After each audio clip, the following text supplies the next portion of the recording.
The patrol cruiser Dominion's Edge drifted through the void, its hull gleaming under the light of distant stars. Commander Vextar adjusted his mandibles, watching the routine sensor sweeps paint empty space in soft blue light. Another quiet shift in Sector 7, muttered sensor technician Krill, his forearms dancing across the control panels. Nothing but cosmic dust, and the console erupted in crimson warnings. Every screen flashed the same message: spatial anomaly detected. Krill's primary eyes widened as the secondary displays showed impossible readings. "Commander, I'm detecting a massive gravitational distortion.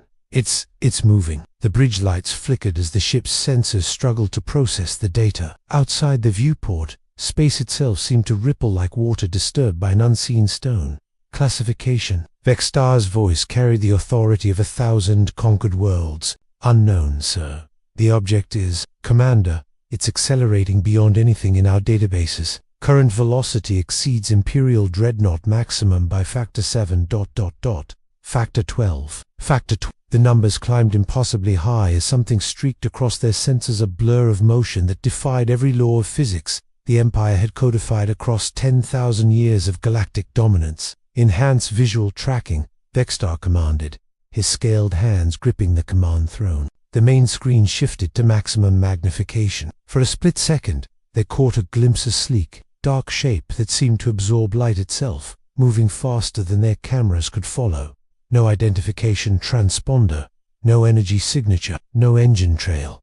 Krill's voice cracked with disbelief. "Sir, according to our sensors, this object doesn't exist, but it's moving at impossible speeds." The anomaly vanished from their screens as quickly as it appeared, leaving only the echo of disturbed space-time in its wake. Admiral Vecma's flagship Eternal Conquest received the transmission 3 standard hours later. The massive Dreadnought's command center buzzed with activity as junior officers scrambled to verify the impossible data. "Show me," Vecma growled, his cybernetic eye worry as it focused on the holographic display. The tactical projection showed the patrol route, sensor readings, and the brief moment of contact. The object's trajectory appeared as a straight line piercing Imperial space, no deviation, no hesitation. The Admiral's voice could freeze nebulae. "The object demonstrated technology centuries beyond our current capabilities," reported Chief Analyst Moore. "If this is a weapon, we're looking at a potential extinctional level threat." Vecma's claws scraped against his command throne. "Send the Shadow Strike Squadron. Full combat readiness. I want that object captured or destroyed." The elite interceptor squadron launched within the hour. 12 of the Empire's fastest ships, each crewed by the most skilled pilots in the galaxy, streaked toward the anomaly's last known position. Squadron leader Zarkith led the formation, his enhanced reflexes interfacing directly with his ship's systems. "Sensors are clean. No sign of the target. Maintain search pattern," came the order from Fleet Command. "The object has to be space-twisted, reality bent." The same dark shape materialized directly in the center of their formation, moving so fast it seemed to teleport between positions. "Contact." Zarkith's voice cracked across the comm. "It's here. It's..." The object passed through their formation like a ghost, leaving no trace except the screaming of their sensors. Then, as suddenly as it appeared, it vanished again. "Report your status," Fleet Command demanded. Static answered them. When the recovery ships arrived 6 hours later, they found only debris. 12 of the Empire's finest interceptors, reduced to scattered metal and frozen atmosphere. No bodies, no survivors, no explanation. The Emperor's personal chambers aboard the capital ship Throne of Worlds had witnessed the rise and fall of civilizations. Now they hosted an emergency council that would decide the fate of the galaxy. "We're dealing with something beyond our understanding," Admiral Dekma reported, his usually unshakable composure cracking. "The object destroyed our best squadron without firing a single shot." Emperor Kethvalak's ancient eyes augmented with technology that could see across multiple dimensions fixed on the assembled council. "Theris, advanced probe from the Outer Rim," suggested General Vish. "Perhaps the Zephyrian Collective has developed new technology. The Zephyrians couldn't build something like this in 1,000 years," countered Science Minister La. "This demonstrates mastery over spacetime itself." The Emperor's fingers drummed against his throne, each tap echoing like thunder. "Access the Forbidden Archives. Cross-reference any technology matching these capabilities." The archives were a collection of the Empire's darkest secrets, technologies too dangerous to use, species too threatening to acknowledge, and histories too shameful to remember. Archive keeper Nethsil, his fall more machine than organic after centuries of cybernetic integration, accessed databases that hadn't been opened in millennia. Scanning ... scanning ... 1 match found. The holographic display flickered to life, showing files marked with the highest classification levels. At the top, a single word: human. Impossible, breathed Science Minister Lo. The humans were eliminated over 3,000 years ago. They were a primitive species that barely achieved faster than light travel. Nestle's mechanical voice cut through the silence. Initial assessment was ... incorrect. The human species demonstrated rapid technological advancement that Imperial Command deemed threatening. The archived files painted a different picture than the official histories. Humans weren't primitive, they were dangerous. In less than 2 centuries, they had developed technology that made the Empire's greatest achievements look like children's toys. They called it evolution through adversity, Nethsil continued. Every challenge made them stronger, faster, more innovative. Imperial Command initiated protocol Omega Complete Species Elimination. Emperor Kethvalik's expression darkened. The humans are extinct. I personally witnessed the destruction of their homeworld. The official records state that all human colonies were destroyed, Nethsil acknowledged. However, there are gaps in the data. Several deep space exploration vessels were never accounted for.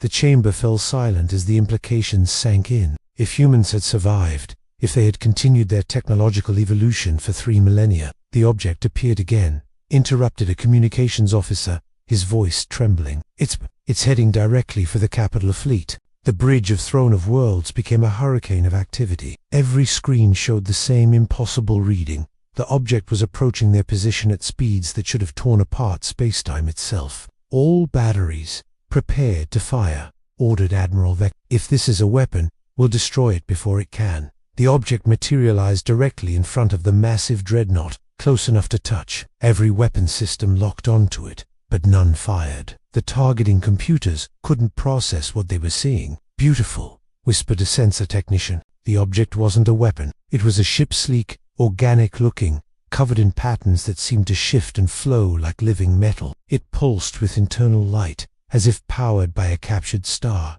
Attempting to scan, reported the science officer. I'm getting ... nothing. It's like it exists in a different dimension. The ship held position for exactly 60 seconds, long enough for every sensor in the fleet to record its presence, long enough for every crew member to witness something beyond their understanding. Then it moved. The human ship didn't accelerate, it simply relocated to a new position, appearing simultaneously at hundreds of different points around the fleet. Each image was solid, real, casting shadows on the hulls of Imperial vessels. Holograms, someone suggested weakly. No, came the reply. Each projection is generating its own gravitational field. They're all real. The multiple images of the human ship began to merge, reality bending as they collapsed into a single form. The space around it rippled like water, and for a moment, the Imperial fleet could see through the fabric of spacetime itself. By the void, whispered Emperor Kethvalok, his ancient composure finally cracking. What have we awakened? The human ship completed its demonstration and resumed its original position. Every weapon in the fleet remained aimed at it, but none fired. Everyone understood that conventional weapons were useless against technology this advanced. Sir, the communications officer's voice was barely audible. I'm receiving a transmission. It's coming from inside our own systems. The transmission bypassed every security protocol, every firewall, every encryption algorithm the Empire had developed. It spoke directly into their minds, using their own neural implants against them. We know you're listening, the voice began. It was distinctly human, warm, but carrying an edge of cold calculation. We know you remember us. Emperor Kethvalok found his voice. You're extinct. We watched your worlds burn. Did you? The voice carried a note of amusement. Or did you watch us become something else? The human ship began to pulse with brighter light, and suddenly the Imperial fleet's sensors could see beyond the visible spectrum. The space around them wasn't empty, it was full of human ships, hundreds of them, all moving in patterns too complex for Imperial computers to track. We never left, the voice continued.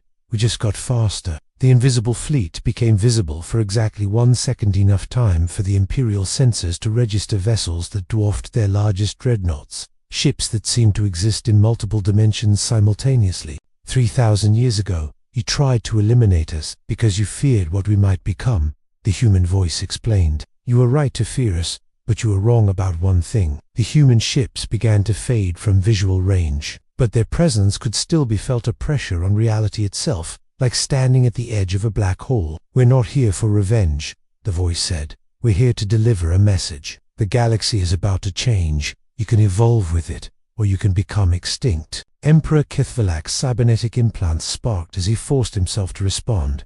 What do you want? Nothing you can give us. Everything you've built, we've already surpassed. Your empire spans half the galaxy, but we've moved beyond the need for territory. Your technology seems advanced, but we've learned to manipulate reality itself. The human ship began to fade, becoming translucent like a fading hologram, but his voice remained crystal clear. We're giving you a choice. Join us in the next phase of evolution, or remain as you are. But understand, the universe is vast, and you're no longer the apex predators you thought you were. The communications officer's hands trembled as he tried to maintain the connection. Sir, the transmission is degrading. They're leaving. Wait, Emperor Kithvalak commanded. How do we contact you? How do we? You don't contact us, the human voice replied, now distant and fading. When you're ready to evolve beyond conquest, beyond dominance, beyond the need to control everything you encounter, the human ship completed its fade into invisibility, but its final words echoed through every speaker in the fleet. We never left. We just got faster. The Imperial fleet hung in space, surrounded by the aftermath of an encounter that would reshape their understanding of the universe. Every sensor showed normal readings now. Every screen displayed familiar data, but everyone knew that nothing would ever be the same. Admiral Vecma was the first to break the silence. Orders, Your Majesty. Emperor Kithvalak stared at the empty space where the human ship had been. For 10,000 years, the Empire had been the dominant force in the galaxy. They had conquered, enslaved, and eliminated countless species. They had believed themselves to be the pinnacle of evil. Stand down all weapons, he commanded quietly. Open a channel to all Imperial forces. Sir, the age of conquest is over, the Emperor said, his voice carrying across the fleet. We have work to do.